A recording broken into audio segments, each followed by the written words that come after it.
ছেলের ছবি দেখে অনবরত কাঁদছেন মা। দীর্ঘ 12 বছর ধরে দেখা হয় না তাদের, তবু ছেলেকে কাছে পেতে হাল ছাড়েননি সিরিয়ার হাকাসা শহরের এই অসহায় মা। বাসার আল আসাদের পতনের পর সেদনায়া কারাগারে থাকা শত শত বন্দির ছবি প্রকাশ করা হয় আন্তর্জাতিক গণমাধ্যমে, যাদের ভেতরে আছে তারফা দাউদের ছেলে বাসিলের ছবিও। ছেলের সঙ্গে সেদনায়া কারাগারে গিয়ে দেখা করার জন্য অনেক টাকাও খরচ করেছেন তিনি। তবে 2016 সালের পর থেকে এখন পর্যন্ত কোনো খোঁজ মেলেনি ছেলের। আজ পর্যন্ত আমরা তার সম্পর্কে কিছুই জানি না। 2015 সালে একজন বিদেশি সাংবাদিক সেদনায়ার বন্দীদের ছবি তুলেছিলেন। সেখান থেকে আমরা জানতে পারি যে আমাদের ছেলেরা সেদনায়া কারাগারে আছে।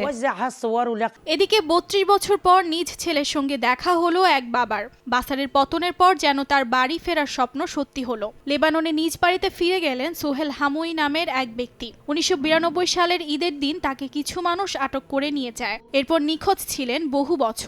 পরিবারের কাছে আবার ফেরত যেতে পারবেন সে আশাই ছেড়ে দিয়েছিলেন তিনি। এটি একটি অবিশ্বাস্য ব্যাপার যে আমি ছাড়া পেয়েছি। এটি চমৎকার একটি বিষয়, কারণ এই স্বপ্ন বাস্তবে রূপান্তরিত হওয়া প্রায় অসম্ভব ছিল। 8ই ডিসেম্বরের আগে স্বপ্ন দেখাও নিষিদ্ধ ছিল। সিরিয়ায় নিখোঁজদের জন্য এখনো দিকবিদিক ছুটছেন হাজারো মানুষ। নিজ পরিবারের মানুষের এক পলক দেখা পেতে তাদের আকুতি যেন থামার নয়। অর্চিতা শাহজিন, সময় সংবাদ।